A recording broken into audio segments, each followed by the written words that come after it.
Hey everybody, Economic Ninja here. I hope you are doing well. We're going to talk about getting your money out of the bank, but we're going to use Coinbase as an example. We're going to talk about this cryptocurrency downturn. I'm going to give you my thoughts. Don't take any of this as financial advice, but there will be some life advice in this. First off, life advice. You are being warned right now. You are being warned by Coinbase that they have the ability to take your money. All right? I'm going to explain that.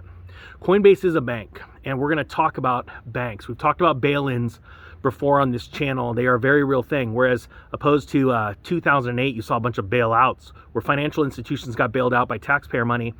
During the Dodd-Frank revolution, there was some verbiage in there that talks about bail-ins. They say that essentially if a financial institution goes under, you have now become an unsecured creditor of that institution.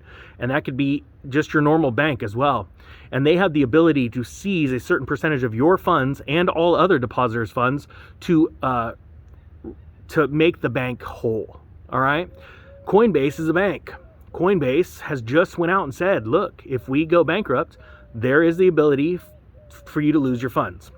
And they have warned you. And I've talked about it time and time again, why it is so important to go and have a Trezor or a ledger. I'm going to link it down below. And it's so vitally important. It's not that difficult to learn. There's so many great videos on YouTube on how to set up your Trezor right, have your security all set up properly to be able to custody your own crypto. Now, this is obviously coming during a crypto smashdown. Do I believe it's going to get worse? Yes. Did I buy some more? Yes, I did. I bought Bitcoin the other day at, what, 32.4. It was literally like 5 minutes later, it's down like another 5 or 6%. I'm like, you got to be kidding me. But it sounds funny. You might go, wait a minute, Ninja, you just said it's going to go down more. And I knew that when I bought it. Here's why I did. The psychology of an investor is interesting. I buy based off of fundamentals, right? I can't pick the bottoms and the tops. The guys that say they can are just, they're nuts. There are people that get lucky. I've gotten lucky before, but I can't pick that. I'm a longer term investor, okay? I'm just not good at trading. I have swung trade. I've made a lot of money doing it. I've also lost money doing it too. Have I made more than I've lost? Absolutely. Point being though, it's not for me. I'm so busy investing in other aspects of the world. I have other ventures going, so I can't focus all my attention. Whereas there are some really successful traders out there. That's all they do. That's their whole life is investing, trading. So I want people to understand that it's a very special type of person. It takes a lot of control of emotions. And yesterday you saw an absolute smash down. So I bought more crypto 2 days ago and yesterday. And quite frankly, I was talking to some buddies of mine online, some great chartists, and there's, hey, you know, the next resistance could bring, you know, or not resistance, but support on Bitcoin could be down all the way to, you know, near 20 grand. Well, now let me explain that. What you're seeing right now is a coordinated attack. It is very interesting as this crash is happening. You're seeing multiple stable coins being depegged, right? I've told you that the Fed coin is coming out. This time next year, it should be out. They've made that announcement. And isn't it an interesting narrative that all of these guys are going to crap right now, all these stable coins, right? It's weird. It's like it's lining up for the perfect, what's it called? The perfect setup, right? Hey, those things aren't stable, but this is stable. And the Fed coin is not a cryptocurrency. It's not sitting on a blockchain, okay? It's a digital currency. It's going to have to sit on top of a blockchain if the rest of the world gets their way. The US government's fighting that because they want to hide that as well, right? Now, another thing I want you to understand is that there are a lot of people, especially short sellers, which I think they're from the devil, because they try and lie and deceive you and get you to sell your shares. Yesterday, Bitcoin was down like 10%, I think, at the most, and very light volume. Volume was only up like 20%. I was looking at all these other coins, and volume wasn't blowing through the roof on any of these, even though they were falling. What did that tell me? There was less sellers than buyers, all right? But the ones that were selling, they were scared and people were buying it up.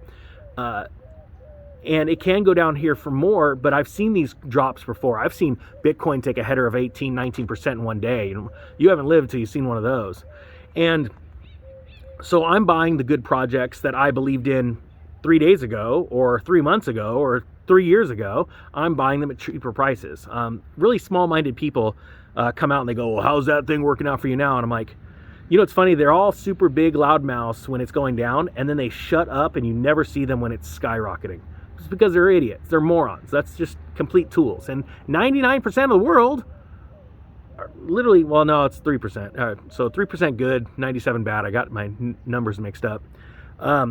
That's how they are, you know? And so I'm buying stronger, you know, it's like precious metals. The problem with precious metals is premiums have jumped up because so many people are vying for them right now. But I am buying into weakness, right? This is what your cash position and what we talked about is for. So I think that's very, very important. The thing about getting your money out of banks, you need to understand is just like what Coinbase is telling you, they're telling you your future ahead of time. We have the ability to take it. That's the way. And it's like, there are going to be a lot of people that are literally caught with nothing.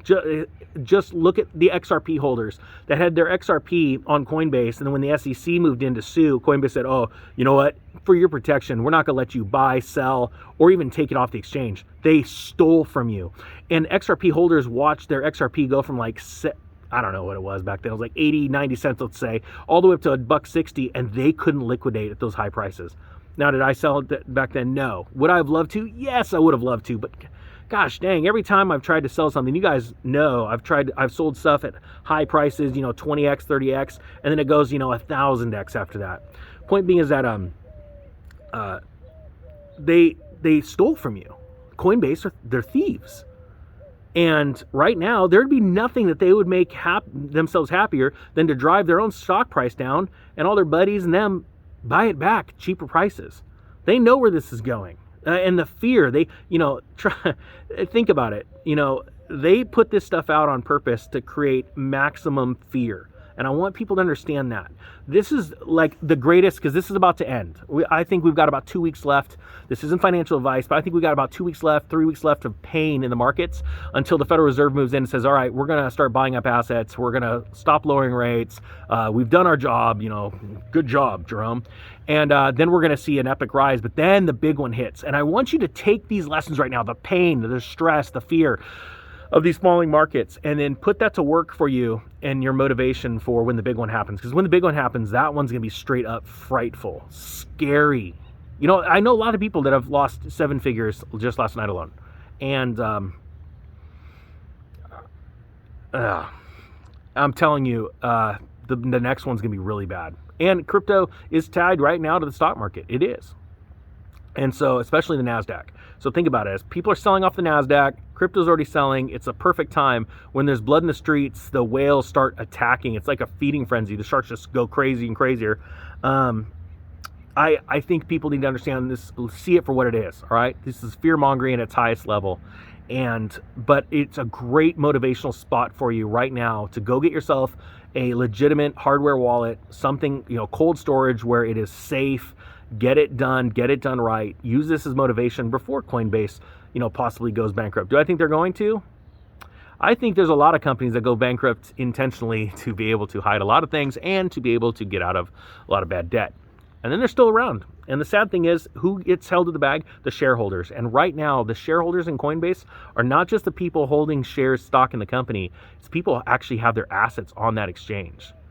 So guys, people are probably asking me this. I use Gemini. I like Gemini. But again, I do not keep anything that I'm not willing to lose on, you know, that exchange. I have a trading deal with Gemini. I've got that. Other than that, everything else is in cold storage and it's safe. And so I want people to get that through their minds. And the same thing with banks. Banks have the ability to take your money. So you've got to become creative and become your own bank. And I think that is very, very important in this day and age. All right, guys, that being said, I thank you so much for watching. The Economic Ninja is out.